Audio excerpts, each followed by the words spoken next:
Halo guys, heboh lagi nih. Nyewi dia lagi dan lagi menyentil Pak Jokowi dan dengan tegas mengatakan bahwa istana IKN adalah istana yang bau PKI. Dan tidak hanya itu, sejumlah rakyat juga bersuara, bahkan kata-katanya tidak kalah begitu kasar dan membuat kita berpikir bahwa Pak Jokowi memang tidak ada harga dirinya di mata rakyatnya sendiri. Untuk itu tanpa berlama-lama langsung saja kita simak terlebih dahulu seperti apa videonya. Ada yang ngeprotes gitu. Kamu Jokowi ngomong begitu, kamu nggak protes. Malah disanjung, Mbak. Jokowi ngomong gitu, kamu nggak protes.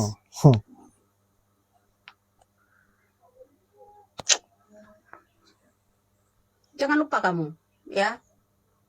Kenapa kalau saya bilang EKN bau-bau PKI ini, aroma PKI ini. Keren nggak kira-kira? Keren. So suci. Ada manusia suci di sini. Emang presiden suci? Hah? Emang ini oknum-oknum itu suci? Nggak ada manusia suci. Kamu pendosa. Apalagi kalau pemimpin menyesatkan, itu lebih banyak dosa. Kita semua sama pendosa. Nggak ada manusia suci di sini. Ya, sikat gigi dulu. Bau kolonel ini harus disikat ini. Ya, bau kolonel itu harus disikat bersih itu. Betul. Ya, 2 bulan lagi kelar kok bau tanah ini orang. Bau tanah. Ya, ya harus itu disikat. Itu yang harus sikat bro. Ya. Dia simbol negara. Kalau tahu simbol negara, kenapa negara kita akan dibuatkan burung Garuda itu macam kelelawar? Ya. Ibu kota yang baru itu simbolnya macam kelelawar. Alasannya gedung. Permukaannya bilang begitu. Ya, bilang lagi sok tahu. Ini orang buta kali ya orang ini ya. Ya. Banyak kali cocoknya ini yang punya nih. Ya. Bilang apa prestasimu sok suci. Nggak ada manusia suci. Kamu aja banyak dosanya itu. Ya. Mendukung orang sesat itu, kamu itu aja banyak dosanya ya.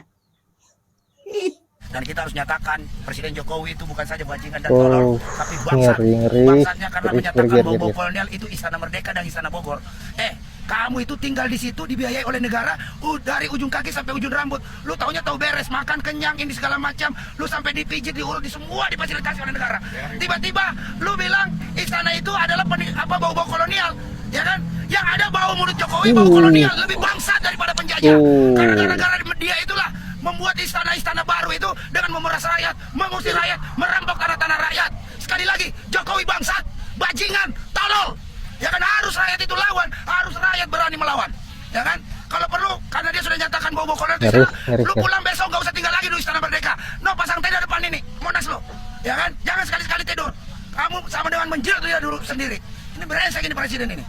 Ini artinya adalah Jokowi bukan hanya gagal dalam memimpin Indonesia, tapi juga kemudian berkhianat pada konstitusi. Tahun sekarang langsung 95 tahun dan dapat diperpanjang. Ini adalah sebuah penjajahan yang diberikan oleh Jokowi kepada para oligarki.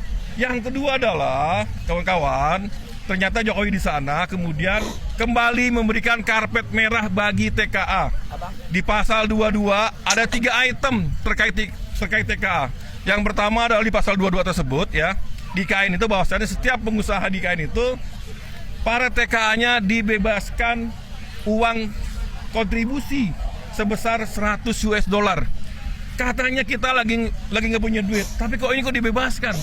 Ya, ini karpet merah. Yang kedua adalah RP TKA, ya, rencana penggunaan TKA yang tadinya hanya untuk 5 tahun diperpanjang 10 tahun. Ini mau ngapain lama banget? Jangan-jangan nanti ada eksodus besar-besaran, tiba-tiba mereka menjadi warga negara sana. Yang ketiga juga perlindungan terhadap TKI, tenaga kerja lokal Indonesia ini makin nggak jelas. Sebelumnya Jokowi melalui PP 34 yang merupakan aturan dari Omnibus Law dan juga PP 1635 sudah melakukan sebuah kejahatan konstitusi yang luar biasa.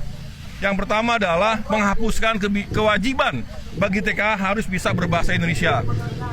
Menghilangkan kemudian rasio 1:10. Kalau TKA masuk 1 harusnya diikuti oleh 10 tenaga kerja lokal. Yang ketiga adalah harusnya TKA yang masuk itu adalah orang yang skill, punya pengalaman di bidangnya 5 tahun, punya pendidikan dan juga dia punya skill lah gitu kan. Bukan yang kaleng-kaleng. Nah, ini artinya adalah bahwasannya hak konstitusi kami yang diatur dalam pasal 27 bahwasanya setiap warga negara berhak mendapatkan pendapatan yang layak, berhak mendapat pekerjaan yang layak ini, hari ini kami tidak menerimanya. Buktinya kebijakan TK tadi, faktanya adalah sampai hari ini pengangguran di Indonesia tertinggi di ASEAN, pengangguran di Jakarta naik 1000%, pengangguran di Bangka Belitung 4000%. Ini artinya adalah Jokowi bukan hanya ya gagal dalam mimpi Indonesia, tapi juga kemudian berkhianat pada konstitusi. Mukidi adalah maut.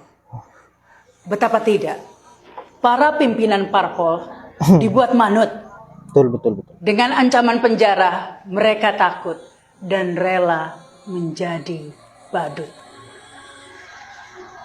Mukidi adalah maut yang menginginkan kekuasaan absolut bagi anak, cucu, mantu, hingga buyut. Mukidi adalah maut. Anggota dewan pun tutup mulut, dan rakyat jangan coba-coba menuntut, karena lembaga hukum sudah dibuat semerawut. Demokrasi, keadilan dibuang ke laut. Mukidi adalah maut. Negara pun dibuat bangkrut. Tapi anehnya, masih banyak yang mau ikut. Mukidi adalah maut. Sadarlah kawan. Ayo kita rebut.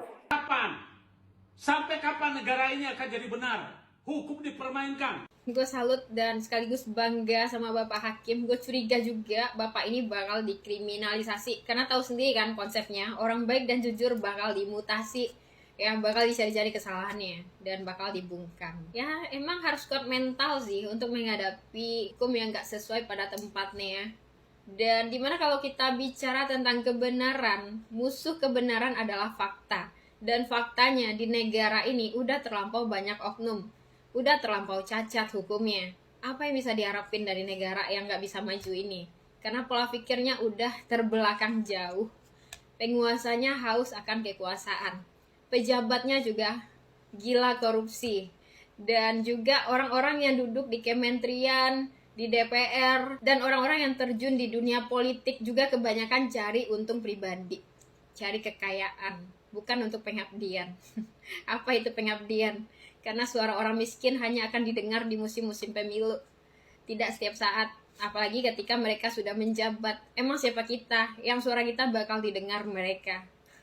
Sedangkan orang petinggi-petinggi itu aja juga takut sama petinggi lainnya. Bapak Hakim ini, gue salut dia sudah berani bersuara tentang keadaan saat ini yang terjadi. Masyarakat juga harus tahu tentang apa yang terjadi. Agar apa? Agar kalian lebih pintar sedikit untuk tidak bisa dibodoh-bodohi. Ya, kalau ada kezoliman, kalau ada kriminalisasi padahal kalian gak bersalah, ayo viralkan. Karena zaman sekarang no viral, no justice. Percaya apa kalian sama hukum di negara ini? Yang itu bisa sesuai pesanan, sesuai dengan permintaan. Kalau lo berduit, lo punya kuasa di sini. Jadi kalau lo berduit, lo bebas ngelakuin kesalahan apa aja. Nah, udah dibocorin tuh sama Bapak Hakimnya. Makasih untuk Pak Hakim, semoga sehat terus. Karena itu hakim yang amanah, yang berani berbicara hal yang benar, bahkan siap mempertaruhkan nyawanya untuk itu. Apresiasi banget. Apa pendapat kalian? Gue suka dan respect sama Pak Hakim ini. Dan silahkan kalian lihat lanjutan videonya di deskripsi. Ya, lihat itu sampai habis, kalian bakal paham bagaimana keadaan hukum di negara ini sekarang. Emang bisa dibeli, bahkan bisa sesuai pesanan. Ini hakimnya terhormat dan punya harga diri. Bukan hakim yang lain ya, yang lain gue nggak tahu. Karena mereka juga, ya kalau udah dapat kue mah diam. Ngapain keluar-keluar ya kan, taruhannya nyawa lagi. Emang sih itu punya harga diri, kan nggak kena loh. Yap, itulah berbagai komentar dari para netizen. Ya Widya, saya kira cukup menohok, cukup membuat geram para kaum 28% dan juga junjungannya. Dan saya sepakat bahwa Pak Jokowi memang betul-betul merusak demokrasi, merusak negeri kita. Karena beliau hanya berfokus pada sebuah kekuasaan untuk dirinya dan para budak-budaknya yang menjilati dirinya. kemudian rakyat diabaikan begitu saja. Padahal yang memberi mereka hidup enak adalah rakyat itu sendiri. Dan kita tinggal menunggu bagaimana kemarahan rakyat di kemudian hari, karena kita lihat sendiri semakin kesini rakyat semakin berani untuk bersuara dan bahkan menyampaikan sebuah kritikannya yang begitu sangat keras kata-katanya. Dan bukan tidak mungkin bahwa puncak kemarahan rakyat akan terjadi dan Pak Jokowi betul-betul akan dibuat chaos. Baiklah sahabat-sahabat, saya kira hanya itu.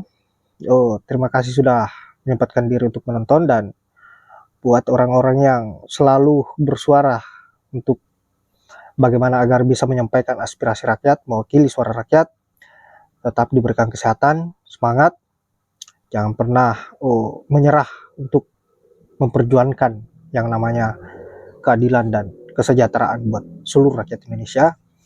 Saya akhiri dengan ucapan wallahul muwaffiq ila aqwamit thoriq. Assalamualaikum warahmatullahi wabarakatuh.